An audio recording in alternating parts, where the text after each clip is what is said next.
"You're not welcome at Christmas until you apologize to your Aunt Amanda," my mother said coldly. In the background, I heard my Uncle Paul laugh.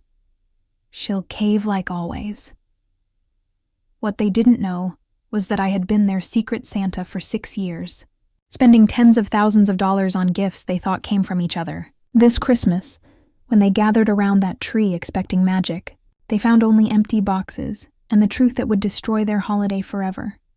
If you've ever been to the family ATM while being stabbed in the back, smash that like button right now. Hit subscribe if you believe respect should come before family obligation, because this is the story of how I went from being the family doormat to the woman who unwrapped their lies on Christmas morning. My name is Eva, and for 6 years, I was my family's secret Santa Claus. Not the jolly kind who gets milk and cookies, the kind who gets used, mocked, and forgotten. It started when I was 26, fresh into my career as a financial analyst. The money was finally decent after years of ramen dinners and secondhand everything. That first Christmas, my mom Clara called with her signature guilt trip voice. "Eva, honey, you know how tight things are for your cousins this year. Kevin lost his job again, and little Anna's been asking for that dollhouse." She let the silence hang like a noose. "Could you maybe help out? Just this once?" I remember standing in my tiny apartment, looking at my own bare walls, thinking about the dollhouse I never had as a kid. "Of course, Mom, how much do you need?" "Oh, just a couple hundred." "You're such a good daughter." That couple hundred became 800 by Christmas Eve.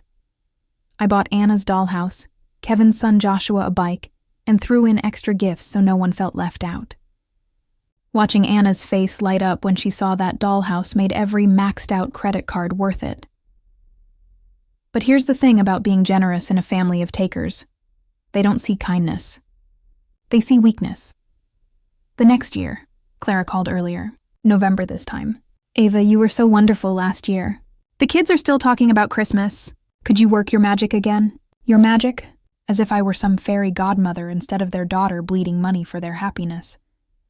By year 3, I wasn't even asked anymore.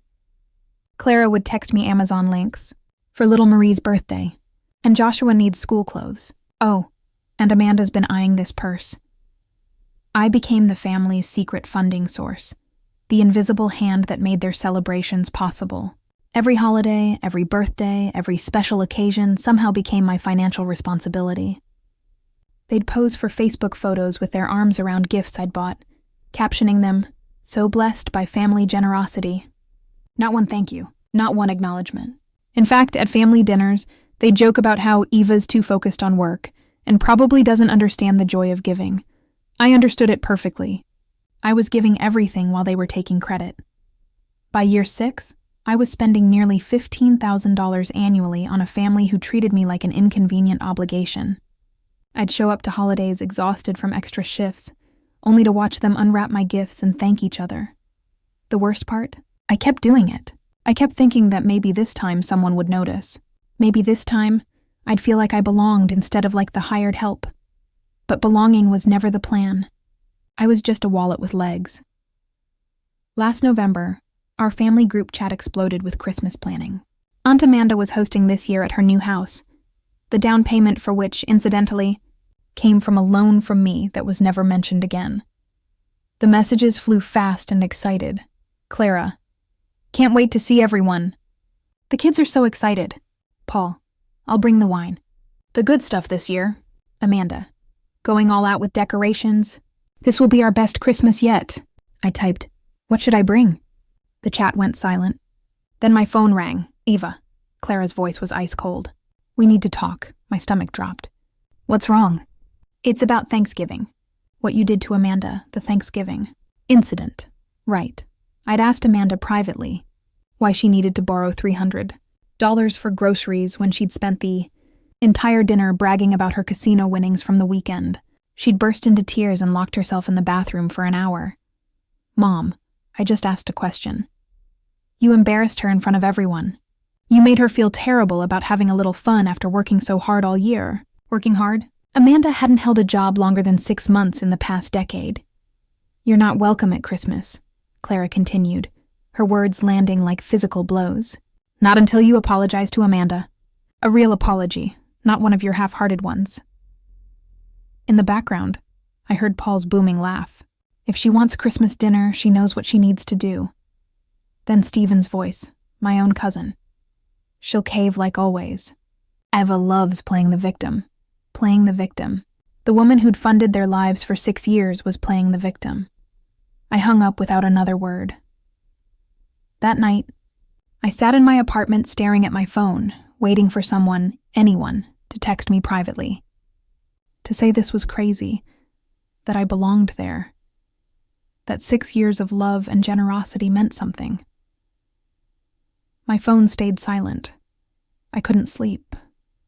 For 3 days, I lay awake replaying every Christmas, every birthday, every family gathering where I'd smiled and nodded while they treated me like an afterthought. The 4th night, something inside me snapped. I opened my laptop and pulled up my financial records. 6 years of Amazon orders, Target purchases, credit card statements, everything meticulously organized because, hey, financial analyst, the numbers made me sick. $67,432. Over 6 years, I'd spent more on my family than most people spend on a car, for people who'd just banned me from Christmas. I started printing. Every receipt, every order confirmation, every PayPal transfer. The stack grew higher and higher, a mountain of evidence that I was their secret Santa. As I printed, I planned.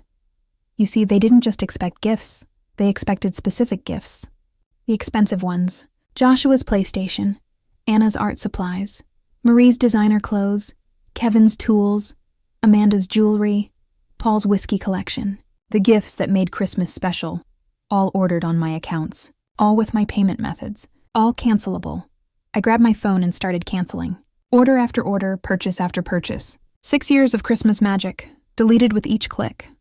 The expensive gaming console for Joshua? Canceled. Anna's art easel and professional supplies? Canceled. Marie's designer boots she'd been begging for? Canceled. Amanda's diamond earrings? Canceled. Paul's aged whiskey collection? Canceled. Every major gift, gone. What they'd have left were the cheap backup presents they'd grabbed at the last minute. Drugstore candy and clearance sweaters. But I wasn't done. I had one more card to play. I'd been documenting everything without realizing it. Photos of family gatherings with my gifts in the background, screenshots of their Facebook posts praising the family generosity, even text messages where they'd asked me to buy specific things. I compiled it all into a folder on my computer. 6 years of proof that their perfect Christmases were built on my credit cards and their lies.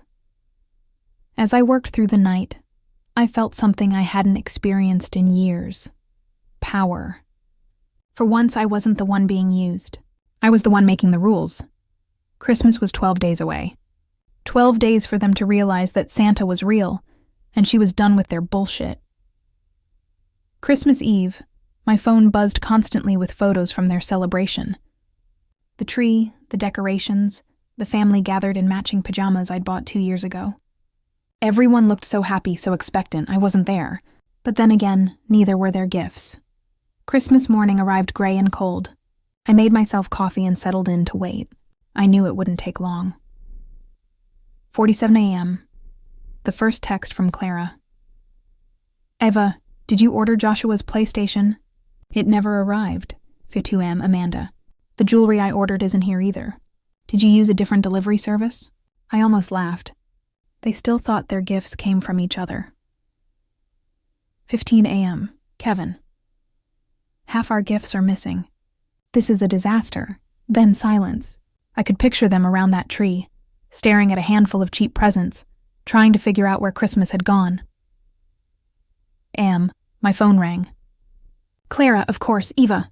Her voice cracked with panic. Something's wrong.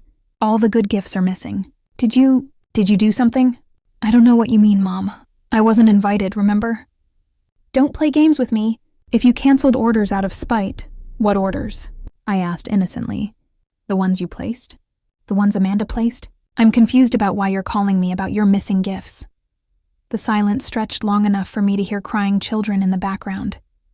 Eva, please. The kids are upset. We can work this out, can we? Because last I checked, I wasn't welcome until I apologized to Amanda. Have the rules changed? Click. I hung up. The messages came in floods after that. Anger, confusion, bargaining, denial, but not one apology, not one acknowledgement of what they'd done. That evening, I sent one message to the family group chat. A photo of my computer screen showing 6 years of receipts, purchases, and financial records, all organized, all highlighted, all undeniably mine. The caption read, "Merry Christmas from your secret Santa. Hope you enjoyed 6 years of my generosity. Unfortunately, Santa has retired, permanently." Then I left the group chat. The next few days brought a parade of responses. Anger from Amanda, guilt trips from Clara, attempted manipulation from Paul, and surprisingly, understanding from some of the younger cousins who'd started putting the pieces together. Anna, now 16, texted me privately. "I remember you always asking what I wanted for Christmas. It was you, wasn't it? All those years." "Yes, sweetheart. It was me. I'm sorry they treated you like that. Thank you for everything." That message made me cry harder than anything else in this whole mess, because it reminded me why I'd started giving in the first place. Love, not obligation. A week later, Clara showed up at my apartment. She looked older, tired. "Eva, we need to talk. Do we? You can't just abandon the family. We're your family." Family doesn't ban someone for telling the truth, Mom. The family doesn't mock someone behind their back while taking their money. The family doesn't demand apologies for their own bad behavior. She was quiet for a long time. Then, "We didn't know it was you. You didn't ask. For 6 years, you didn't ask who was making Christmas magical. You just took credit and kept your hands out for more. What do you want from us, Eva?" "Nothing," I said and meant it.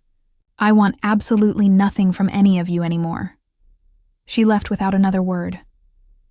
This past Christmas was my first in 7 years spent on my own terms. I bought myself gifts. I decorated my apartment with lights that made me happy. I invited friends who actually wanted my company, not my checkbook. For the first time in years, I laughed on Christmas morning. Real laughter, not the fake smile I'd worn to family gatherings. I don't regret what I did. I don't regret exposing the truth. And I'll never regret putting myself first.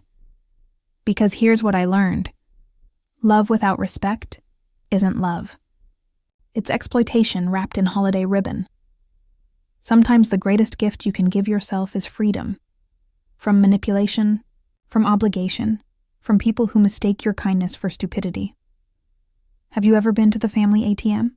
Have you ever been banned from events you secretly funded? Drop your story in the comments. Trust me, you're not alone in this. If this story reminded you that respect is worth more than fake family peace, hit that like button. Subscribe for more stories of justice, boundaries, and people who finally said enough. Because sometimes the best revenge is simply refusing to be used anymore. Remember, you are not required to set yourself on fire to keep others warm, especially when they're the ones holding the matches.